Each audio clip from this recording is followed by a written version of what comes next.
Hello, and welcome to this brief Facebook Live on responding, not reacting, to the shifting economic landscape that we are entering. So clearly, the COVID-19 virus and the worldwide sort of spread of it is going to have an effect on our economy. We don't know if that's going to be a short-term effect or a long-term effect, and you want to be prepared. So I have been doing a lot of thinking in regards to how to know when to pivot and how to know if to pivot in your business, and thinking through the various businesses that my clients have and kind of doing some troubleshooting for them preemptively in my mind as to what they might need to do differently as a result of this coming to the forefront and being a reality right now. So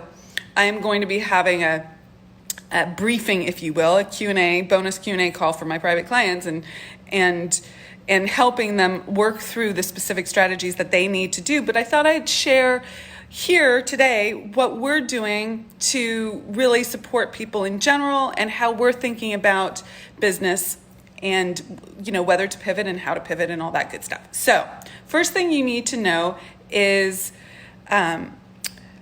that you want to respond, not react. So what do I mean by that? Reacting is this rushed, panicked, non-thoughtful, driven by your programming and probably some fear kind of way of responding to an experience. And you want to just take a moment to stop and not go into any sort of panic or worry or fear or doubt or doom and gloom. You want to go, okay, let's look at the facts and let's look at cause and effect here. I work by law, so I'm going to think about what are the causes and what could the possible effects be. But when you look at those possible effects, you want to also put them through the lens or the filter of data and stats and to step out of a huge emotional reaction to it. So for instance, I started to do research, and we're going to be sharing more on this as the days go on. By the way, we're planning on doing a daily Facebook Live on how to respond to this situation for business owners. And even if you are running, you have a career, you work in the workplace, feel free to engage with us because this affects you too. How is it shift in the economy, whether it's short-term or long-term, going to affect the choices that you make? So take a look at that and think about that and engage with us. We'll be doing regular lives every day on different topics. So if you have questions, please post away. We're going to be answering all of them as best we can because we believe in this Unstoppable Woman movement, and we want to make sure that you're taken care of and that you have the information, the mindset, the specific mental strategies for success, and you know how to keep your business going and your life going for that matter when there are big shifts that are quite frankly out of your immediate control, right? None of you are specifically, you're not Mother Nature here, okay? But it is happening and it's affecting us all. So how do you respond? So the first thing is you need to really have a good mindset about this. What is the mental aspect of success? Here, I want you to be thinking about what are the opportunities for growth? What are the opportunities to leverage this situation. So, and I don't mean leverage in the way, or opportunity in the way of like opportunistic, like taking advantage of people, to your gain and their loss. But you do want to think, what would be, win for everyone? This is a kind of an obvious stance to have, but many people don't look at solving problems or coming up with creative solutions because they don't want to seem like they're taking advantage of the situation. But you have to think creatively here. So if you know that, for instance, that your business is based in a location-specific kind of business, you're a brick and mortar store, people are going to need to come in and interact with you. You're a restaurant, you one of my clients is a fitness trainer, and she has a group class for a corporation. And she was thinking she might not be able to make it to this bonus coaching call that I'm doing. And I'm already thinking through, okay, what are the solutions for her here? How can she add value to the company? Now, the company might be saying, don't come in to the offices. We don't want people congregating, telecommute, work from home.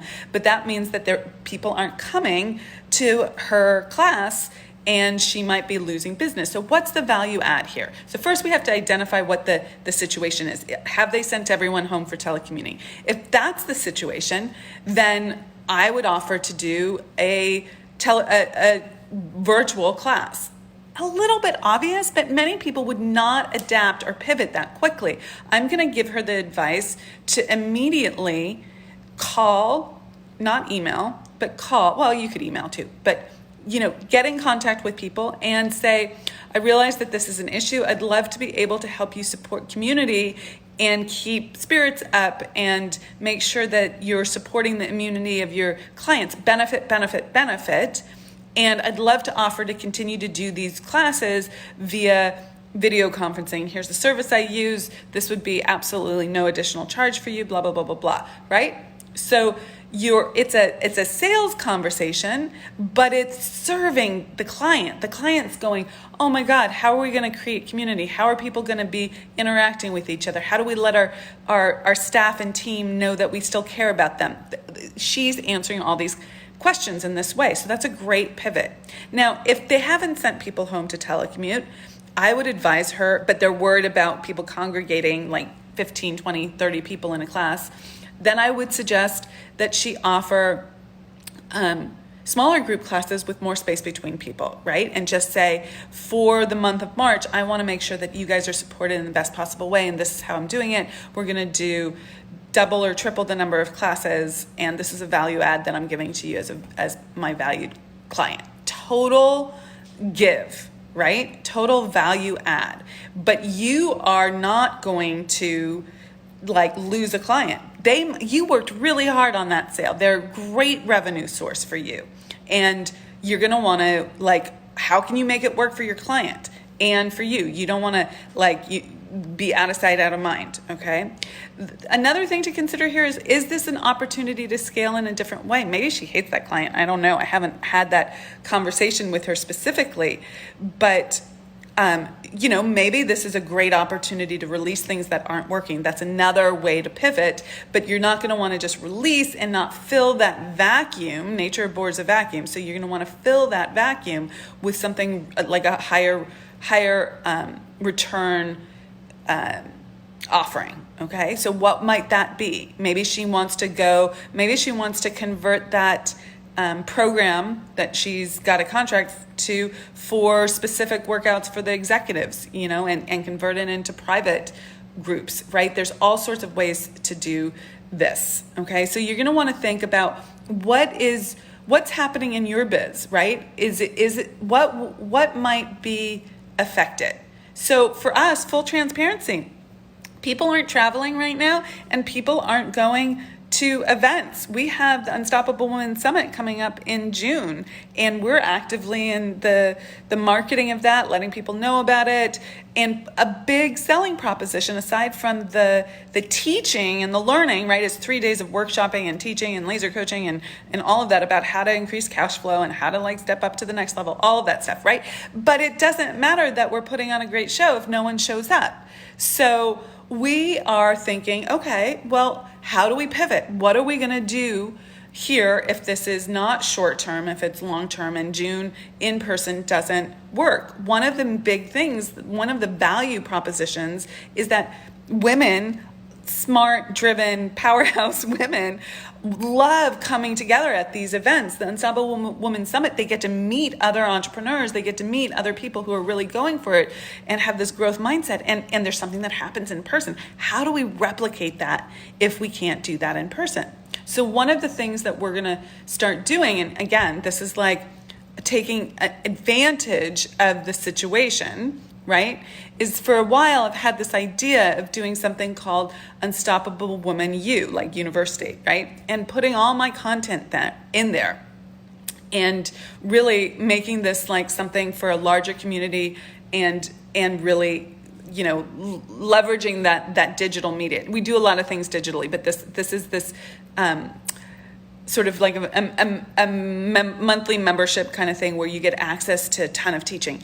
And we're not ready to do that right now. However, because I have that in the back of my mind, we are going to use this opportunity to up the kind of teaching that we're putting out in this world and the frequency that we're putting it out. So we're going to be doing a ton more of these Facebook Lives and smaller private videos. We also have our podcast coming up, but we can use all of that for this